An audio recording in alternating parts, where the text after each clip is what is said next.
Então essa é a parte número 5, irmãos. Tá ficando meio escuro, vocês estão vendo? Já tá aí a imagem ficando ali, ó, aqui, ó. Tá ficando tudo granulado, porque o celular não é para gravar à noite, mas eu quero terminar essa parte 5 hoje, amanhã eu gravo o resto. Então vocês estão visualizando as coisas do alto agora. Vocês estão vendo que sim, algumas coisas que são faladas por esses homens, vocês estão tendo o poder de desmisturar as coisas que são misturadas. Algumas coisas que esses homens falam faz sentido, mas que não pode ser misturado com esse texto para levar para o nosso contexto hoje e tirar a gente da dimensão 3D, às vezes até o cristão que estava chegando na 4ª dimensão, e levar eles para o labirinto novamente. Você não pode ficar nesse labirinto, você tem que sair do labirinto. Esse vídeo serve para isso. Então eles misturam tanta coisa e aí fica difícil de desmisturar. Entende? O que eu estou fazendo aqui é o trabalho de desmisturar, separar as coisas. Concordo que Deus estabeleceu reis e governadores. Lá em Daniel 2, Deus fala que ele coloca reis e remove reis, etc. e tal, porque Daniel viu o plano na estátua, não tinha visto ainda os animais, mas tinha visto o plano pela estátua. Mas chega no nosso tempo, já não é assim.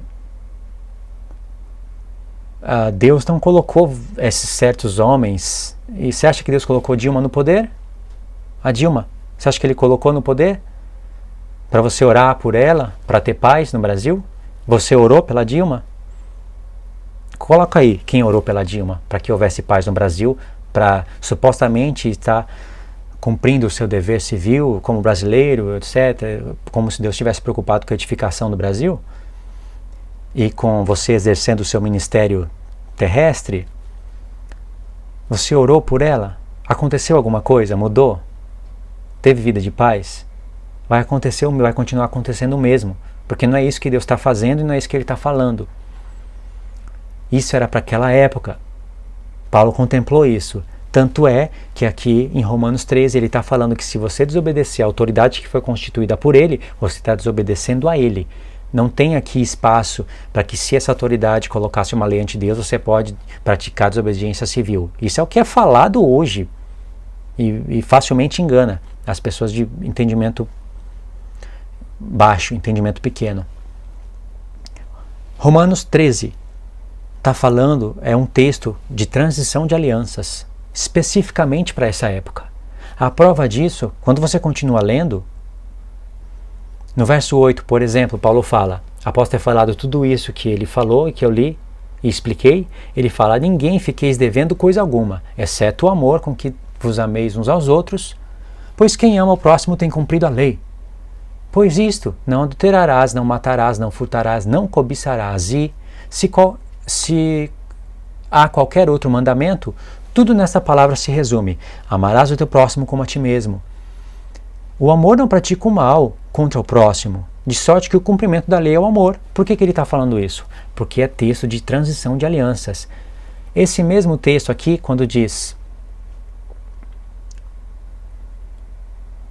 a ninguém fiqueis devendo coisa alguma, exceto o amor com que vos ameis uns aos outros, pois quem ama tem cumprido a lei. Quando começa aqui nessa parte, e esse texto aqui: pois isto, não adulterarás, não matarás, não furtarás, não cobiçarás, e se há qualquer outro mandamento, tudo nesta palavra se resume: amarás o teu próximo como a ti mesmo. Esse texto tem Gálatas. É uma igreja que estava sendo atacada pelo judaísmo. A igreja de Roma não estava sendo atacada pelo judaísmo, mas Paulo queria prevenir o que aconteceu em Gálatas. Há uma semelhança muito grande entre Gálatas e Romanos, embora Romanos seja uma carta grande e Gálatas uma carta pequena.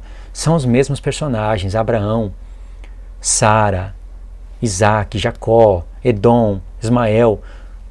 Aparece aqui, às vezes não aparece o nome, mas Ismael aqui aparece através da carne, em Romanos 9, por exemplo, os nascidos da carne. Aqui aparece Edom, assim aparece Adom, Esaú.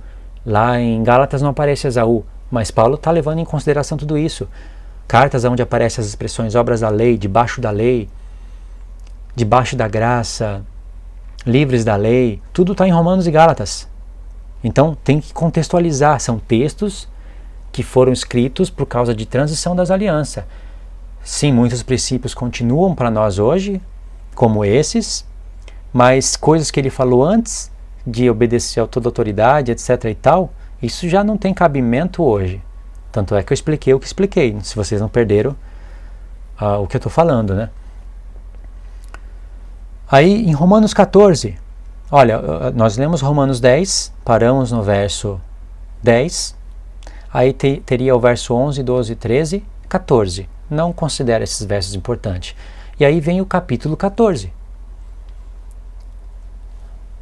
que são coisas de transição, são torcidas, mas é capítulo de transição de alianças. Acolhei o que é débil na fé, não porém para discutir opiniões. Um crê que tudo se pode comer, mas o débil come legumes. Quem come não despreza, quem come não despreze o que come. E o que não come não julgue o que come, porque Deus o acolheu. Quem és tu que julgas o servo alheio?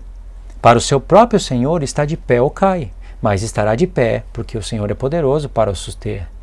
Um faz diferença entre dia e dia, outro julga iguais todos os dias. Cada um tem uma opinião bem definida na sua própria mente. Quem distingue entre dia e dia, para o Senhor o faz. Quem come, para o Senhor come, porque dá graças a Deus. E quem não come, para o Senhor não come, dá graças a Deus. Porque nenhum de nós vive para si mesmo, nem morre para si. Porque se vivemos, para o Senhor vivemos. Se morremos, para o Senhor morremos. Quer, pois, vivamos ou morramos, somos do Senhor. Olha aqui os assuntos. Ele fala que um faz diferença de dia e dia e outro não faz. E o que faz, faz para o Senhor. Ele não especificou aqui qual dia que é. Mas um homem conhecedor profundo da lei, do tempo da transição das alianças, conhecendo o sábado, você acha que aqui não está implícito? Que dia é esse que ele está escrevendo para judeus e para gentios?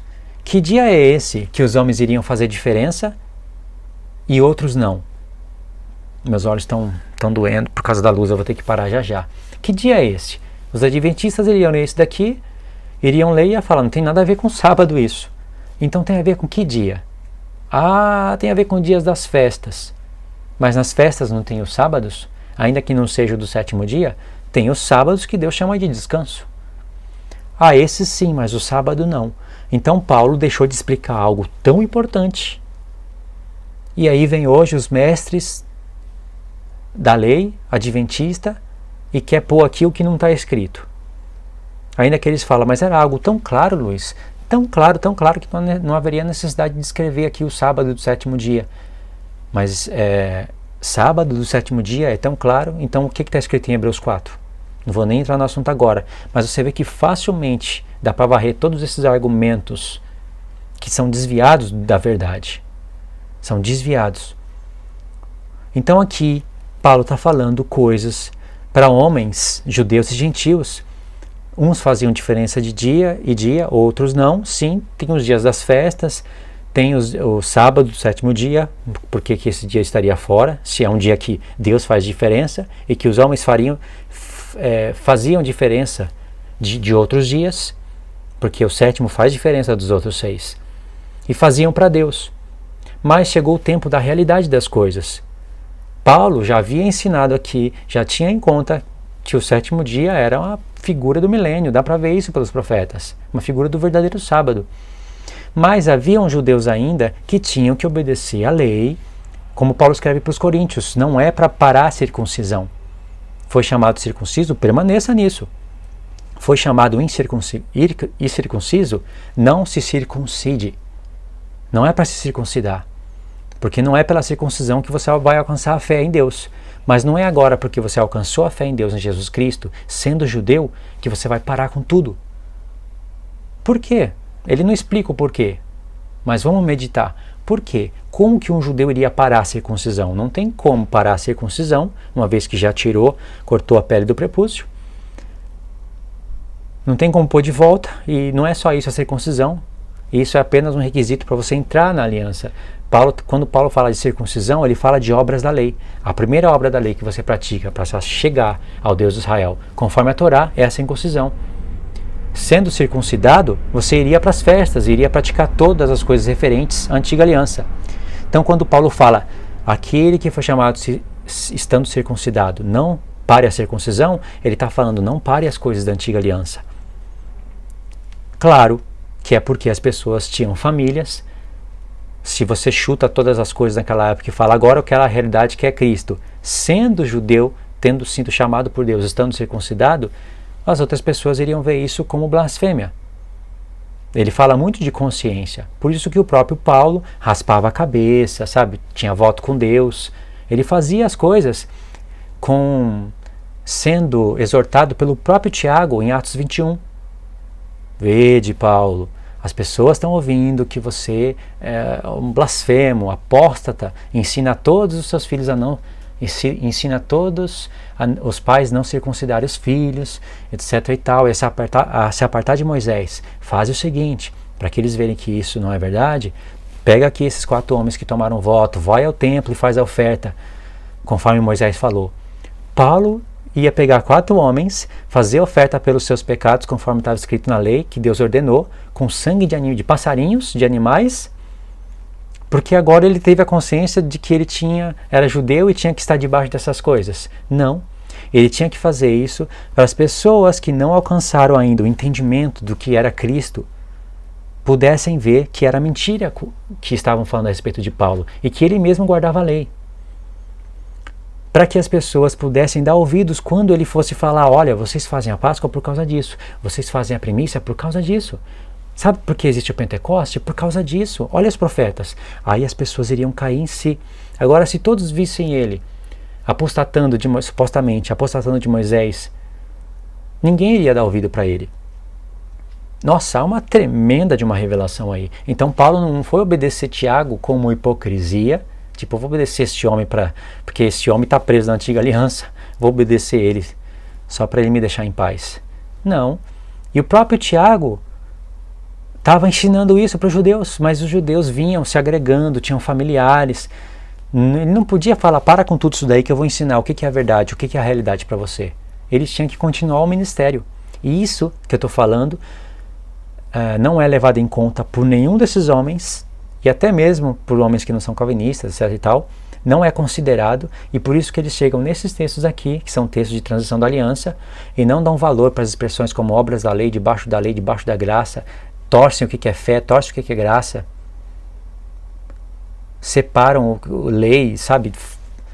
É uma coisa ridícula, e não é de se espantar quando eles chegam nesses textos, lê Romanos capítulo 13, e fala que Deus sujeitou a autoridade, toda autoridade é constituída por Deus, então você tem que obedecer, e se Deus constituiu as autoridades aí do Brasil, você tem que obedecer e fazer o seu papel de cristão, sabe, etc e tal. Não é nada disso. Se Paulo estivesse aqui hoje, ele iria estar com as mesmas repreensões de antes. Ele não iria falar para os cristãos estarem fazendo movimentos para exercer o seu papel de cristãos e orando para que Deus colocasse cristãos para governarem o Brasil, porque aí sim o Brasil ia ficar bom, e para você orar e você gastar o seu tempo nas mídias com isso, e sabe, trabalhando para a edificação do Brasil, só para você ficar bem. Eu sei o cenário do Brasil, eu sei o que muitas pessoas estão passando. Eu não estou vendo as coisas através de uma visão 2D. Eu estou vendo as coisas do alto. As pessoas podem me acusar, mas falsamente. Eu sei o que o Brasil está passando. Dá para sentir. Eu não olho só para o Brasil. Eu olho para várias nações. Eu tento olhar até o máximo que eu posso, até onde eu sei. E até onde eu sei, vai piorar cada vez mais. Não vai melhorar. Muitas pessoas, após eu ter falado várias coisas que eu falei naquele primeiro vídeo, ainda falaram para mim, Luiz, eu concordo que o cenário do mundo não vai mudar. Você mostrou aí em Mateus 24, vai estar como Sodoma e Gomorra, como nos dias de Ló, como nos dias de Noé, mas a gente não pode ficar com o braço cruzado, esperando esse cenário vir e colaborando aí com o mundo para que o Brasil piore. Nós temos que fazer a nossa parte como cidadão, etc. e tal. Rebateu tudo o que eu falei, a pessoa tem resposta para tudo. E é válido essa resposta? Primeiro, a sua luta não é no Face, não é fazendo, sabe, todas as coisas que o ímpio faz. Você tem que estar na contramão deles, não junto com eles. As outras coisas eu vou explicar no vídeo 6, só que eu vou gravar amanhã, porque realmente a imagem está ficando escura, tá bom? Então até aqui a parte número 5, né? Depois a gente continua na parte número 6, falando a respeito desse mesmo assunto, nesse mesmo ponto.